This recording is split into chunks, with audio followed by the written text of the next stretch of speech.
Razorbacks gymnastics team, and I'm so excited to start this new little show called Real Talk with the Razorbacks, and I'm so honored to have our first guest here, Maggie O'Hara. Hey guys, I'm Maggie. I'm so excited to be here today.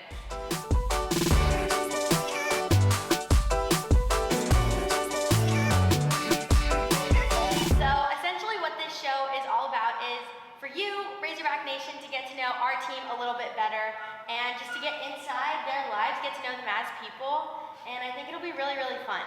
So as you can see, we're sitting pretty far away from each other. We're taking all the social distancing precautions that we're able to, and we've both been tested, but we wanted to come on here, give you guys a little show, and so you can see us together too without our masks.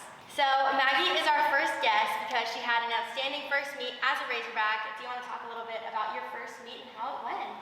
Yeah, it was super exciting. That was one of the most fun experiences I've had. Competing in the SEC is a lot different than competing in the Big Ten, but I think as a whole, our team brought a lot of energy, and we've been working so hard, and I think it all really paid off, and yeah, it was a lot of fun. It was a lot of fun, and with that being said, let's get into the meet recap.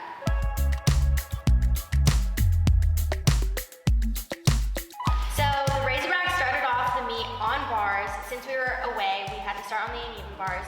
And Kennedy Hambrick scored a huge 9.875. It was a beautiful routine. Stuck dismount, cherry on top. So good.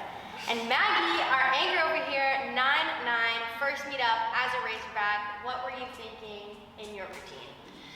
I honestly just try to tell myself, like, do your normal. I don't really get ahead of myself, and I think competing is a lot of fun, and I try not to get too nervous, especially on bars, because bars is like my all-time favorite event.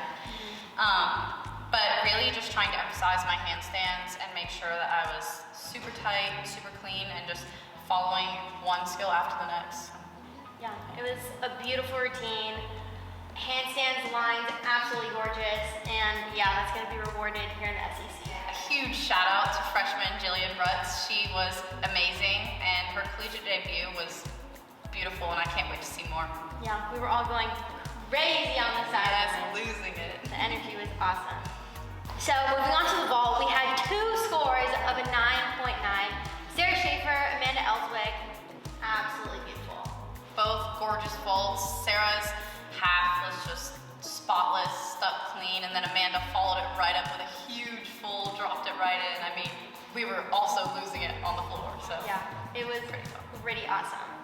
Our third event was the floor exercise, where we just had a giant floor party. Yeah. We had Kennedy Hambrick again coming in clutch with a 9.9, and then Sophia Carter absolutely killing it, 9.925. Yeah, I mean, if you watch those routines and you're not having fun, like, there's something wrong. It was a freaking blast, and tumbling to match, so. Yeah, for sure. And it's only gonna get better from here. No doubt. Yeah. And our last event was the balance beam. Came down to a super close meet. Kennedy, 9.925, and Bailey, 9.875. Those were the two highlights of the rotation. Yeah, I mean, Kennedy, the whole PMAC was lighting up, and Kennedy just dropped in this absolutely beautiful routine, and it was like she was letting the fans cheer for her too, so. Yeah, didn't even phase her. And the Gymbacks, we finished with a 196.35, which is pretty good for a first meet. Yeah, a very solid first meet. Yeah. And the great thing is that we're only going up from here. We know that we can do a lot better, and we're excited to see what's gonna come for this team in the future. Yeah, we keep talking about how we can each find an extra half tenth or so, and I mean, we know where we can get it, so we're definitely going up. Yeah, it's gonna be really good. So, Maggie, it's your first year as a Razorback. What is something that you want the fans to know about you? Ooh. Well, one thing that I've shared with some people, but not everyone, is that I am the age of a true senior. So I graduated high school a year early, and I'm actually in a graduate program right now, so super exciting. Yeah. Okay, so what is your graduate program? I am doing a master's in exercise science. Nice. What do you want to do with that? Yeah, long term I want to work with kids with disabilities. So my plan right now is to do occupational therapy after this, possibly physical therapy, but definitely leaning more towards the OT route. Wow, that's really cool. Super excited. Okay, so Maggie, you are a big Star Wars fan. How did you get involved in Star Wars? Did you just watch? Like, who got you into it? So my dad growing up was a huge Star Wars fan, and our family is originally from Pittsburgh, and so my family would take a lot of road trips, and they would always drop down the TV in the back and we would watch Star Wars for hours. And so my brothers and I grew up just huge Star Wars fans, so definitely started from a very young age. Yeah, and you actually have a Star Wars themed floor team. Yes. Which the team absolutely goes nuts for. Nuts for. It's literally like everyone gets so into it. The Chewbacca part is probably everybody's favorite. Yeah, so my junior year at Michigan, one of my teammates was like, I have this crazy idea. Like, I think you need to have a Star Wars floor team. And I was like, what do you mean? And she loved music. Her name is Felicia. You guys probably know her. But she cut a ton of different musics for me. And basically, we just pieced together all the fun Star Wars themed noises, including Chewbacca, which that was all her idea. So kudos to her. It was so fun. Yeah, well, it's a really fun floor routine, and we're gonna probably put some clips of it in here so you guys can take a look at it.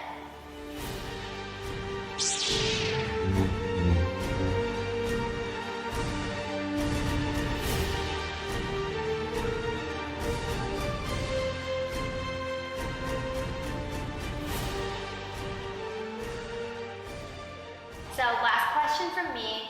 What is your favorite thing about Razorback Nation, the fans, Fayetteville, all of it?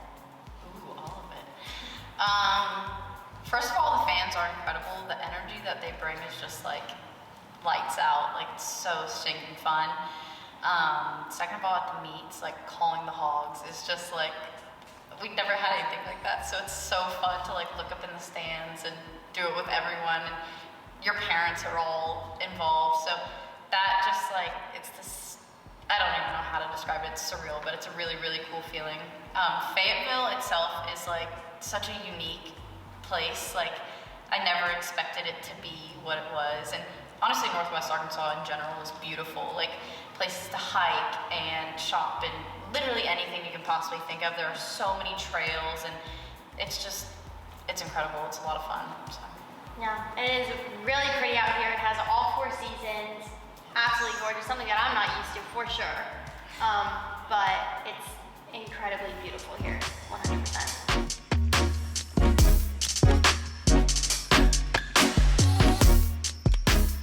Fans have a few questions for you.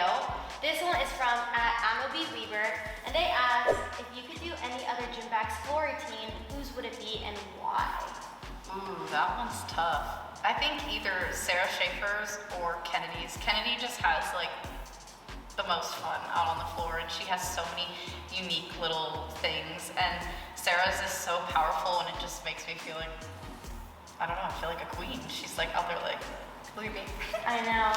Sarah's routine is just like, it's gonna bring down the house in Barnhill. That's 100% for sure. Absolutely. Yeah, the bass is insane, but it's so good. It's so good. So this next question is actually from your cousin, Dustin, and we're gonna insert the video here so that you all can see his question.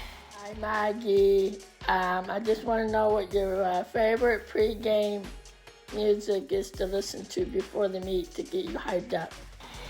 Ooh, Dustin, good question. I think it really depends on the day. Some days I'm feeling like country, and if that's the case, the song Keep Up by Raylan is a bop, and I also like love Luke Combs, so that'll really get me hyped under any circumstances. And then other times I just like super classic old like 2000s or early 2010 type of jams like No Hands by Waka Flocka. Like, really just depends on the mood. That is a good one. Those ones will get you real hyped before a meet, that's for sure. So the last fan question comes from @DutchGymNerd, and they ask, what do you think the most important thing will be that you can bring to this team? That's a good question. This team is so incredible and so full of so many different personalities, and I think that at the beginning it was a little bit intimidating, but I have really learned to use my voice and just use it as both like a source of light and volume-wise, I'm super loud. So at meets and in practice, like I'm constantly trying to keep my teammates' energy up and scream and do whatever else like I can do from a verbal perspective. And then I also feel like being in the NCAA for 4 years already, I bring a little bit of knowledge of just competing on so many different stages, and I think that has really helped some of the younger girls, and I have had tons of conversations with them about like how to dial in before a meet or how to not let your nerves get the best of you. And so I think that has both helped them but also helped me kind of create a relationship with them. So those are all places where I think I can really boost the team. Yeah, and honestly, from the moment that you stepped foot in the gym, all the girls just immediately just flocked to you for knowledge and for information, just because, yeah, you do have a lot of experience in the NCAA, and you were just a leader as soon as you stepped foot into our gym. Thank you. I mean, they make it easy. Like, they're amazing people, every single one of them, and they just make being here so fun. So Yeah, they're pretty incredible. We'll say that. So, Maggie, thank you for being the first guest on Real Talk. I'm so happy that I got to sit here and talk with you. You're an absolutely incredible person, incredible gymnast, and we're just so lucky to have you here. thank you. Like I said, I'm so grateful to be here. So also, don't forget to catch me in the gym backs this Friday at 7:30 in Barnhill. We'll be taking on LSU. And if you can't be here in person, catch us on the SEC network, or you can even buy a cutout to stick in Barnhill. So we'd love to see your face in whatever way we can. Well, we'll see you next time on Real Talk.